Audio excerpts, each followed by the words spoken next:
जय श्री कृष्णा, राधे राधे। कैसे हैं आप सभी। तो भक्तों, अभी आने वाली है हरितालिका तीज और इस तीज का इंतजार बड़ी ही बेसब्री से हम सब करते हैं, क्योंकि इस दिन हम माता पार्वती के साथ साथ में भोले बाबा की भी पूजा करते हैं। तो आइए जानते हैं इसकी विशेष जानकारी, जिसमें हम आज आपको हरितालिका तीज की पूजा विधि बताएंगे, उसका महत्व बताएंगे और उसकी कथा भी सुनाएंगे। तो हम आशा करते हैं कि आप वीडियो आखिर तक देखेंगे और उस जानकारी का लाभ उठाएंगे। अगर अभी तक आपने हमारा चैनल सब्सक्राइब नहीं किया है तो कर लीजिए। तो चलिए जानते हैं आगे की जानकारी। हिंदू धर्म में तीज व्रत को बहुत ही महत्वपूर्ण माना जाता है। बता दें कि साल में 3 तीज व्रत रखे जाते हैं। वैदिक पंचांग के अनुसार भाद्रपद शुक्ल पक्ष की तृतीया तिथि के दिन हरितालिका तीज व्रत का पालन किया जाता है। यह व्रत भगवान शिव और माता पार्वती की उपासना के लिए समर्पित होता है और पूजा पाठ, स्नान, दान आदि का विशेष महत्व होता है। शास्त्रों में हरितालिका तीज व्रत के महत्व को विस्तार से बताया गया है। तो आइए जानते हैं कि हरितालिका तीज की सही तिथि और शुभ मुहूर्त कब है। तो भाद्रपद मास के शुक्ल पक्ष की तृतीया तिथि 5 दिसंबर 2012 बजकर 20 मिनट से शुरू हो रही है और इस तिथि का समापन हो रहा है 6 सितंबर दोपहर 3 बजकर 5 मिनट पर।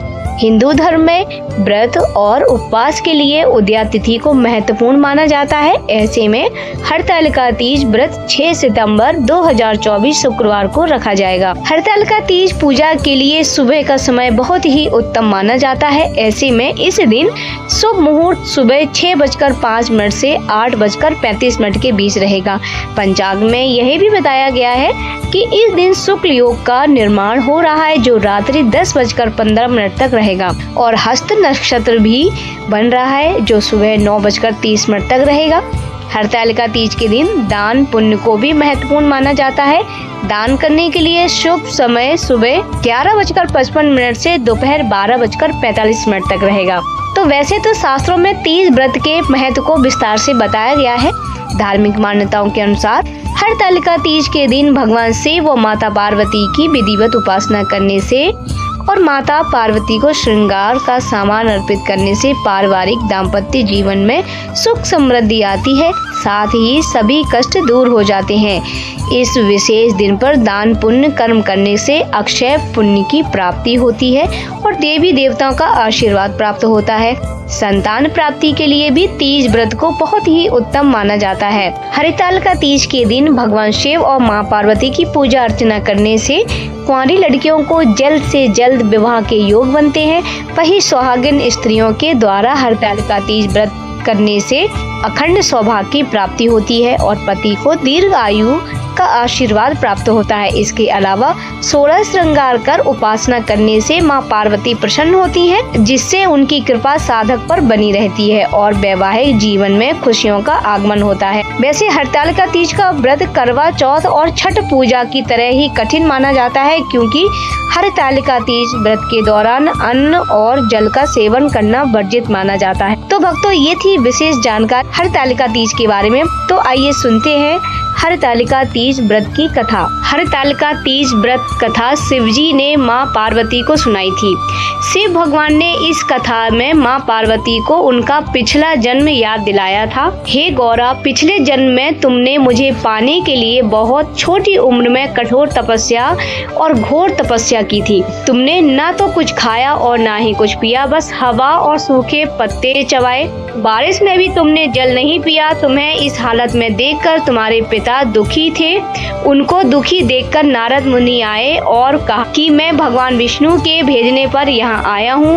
वह आपकी कन्या से विवाह करना चाहते हैं। इस बारे में मैं आपकी राय जानना चाहता हूँ। नारद जी की बात सुनकर आपके पिता बोले, अगर भगवान विष्णु यह चाहते हैं तो उन्हें कोई आपत्ति नहीं, परंतु जब तुम्हें इस विवाह के बारे में पता चला तो तुम दुखी हो गई। तुम्हारी एक सहेली ने तुम्हारे दुख का कारण पूछा तो तुमने कहा कि मैंने सच्चे मन से भगवान शिव का वर्ण किया है, किंतु मेरे पिता ने मेरा विवाह विष्णु जी के साथ तय कर दिया है। मैं विचित्र धर्म संकट में हूँ। मेरे पास प्राण त्याग देने के अलावा और कोई रास्ता नहीं है और ना ही कोई उपाय बचा है। तुम्हारी सखी बहुत ही समझदार थी। उसने कहा, प्राण छोड़ने का यहाँ कारण ही क्या है? संकट के समय धैर्य से काम लेना चाहिए। भारतीय नारी के जीवन की सार्थकता इसी में है कि जिसे मन से पति रूप में एक बार वर्ण कर लिया, जीवन पर्यंत उसी से निर्वाह करे। मैं तुम्हें घनघोर वन में ले चलती हूँ, जो साधना स्थल भी है और जहाँ तुम्हारे पिता तुम्हें खोज भी नहीं पाएंगे।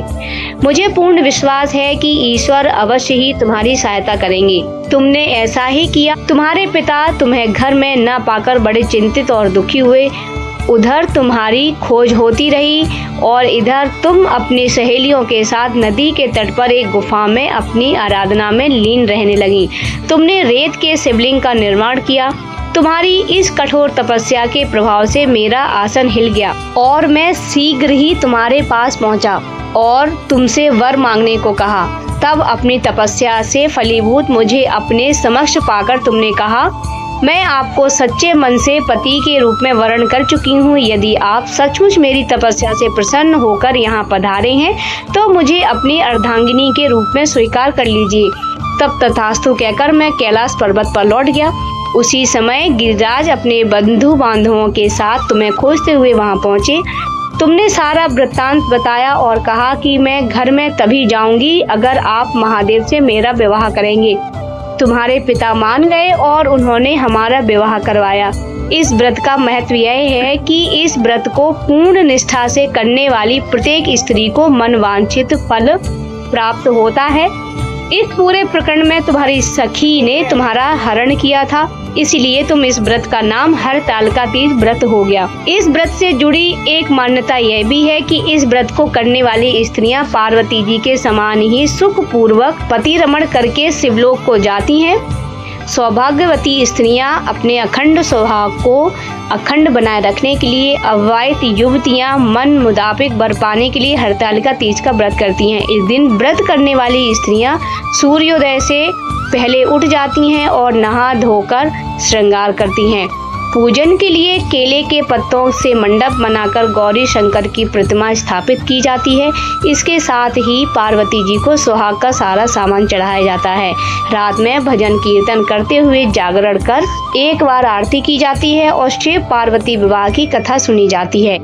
इस कथा से व्रती को शयन का निषेध है, इसके लिए उसे रात्र में भजन कीर्तन के साथ रात्रि जागरण करना पड़ता है। प्रातः काल स्नान करने के बाद श्रद्धा एवं भक्ति पूर्वक किसी सुपात्र सुहागन महिला को श्रृंगार सामग्री, वस्त्र, खाद्य सामग्री, फल, मिष्ठान एवं यथाशक्ति आभूषण दान करना चाहिए। रेत के शिवलिंग बनाए हैं तो उनका जलाशय में विसर्जन किया जाता है और खीरा खाकर व्रत को संपन्न किया जाता है। तो ये थी हरतालिका तीज व्रत की कथा। अगर आपको मेरी ये कथा, ये जानकारी पसंद आए तो आप मेरे वीडियो को लाइक करना, चैनल को सब्सक्राइब करना। मिलते हैं अगले वीडियो में, तब तक के लिए जय श्री कृष्णा, राधे राधे, श्री हरिदास। आप सभी का दिन शुभ हो।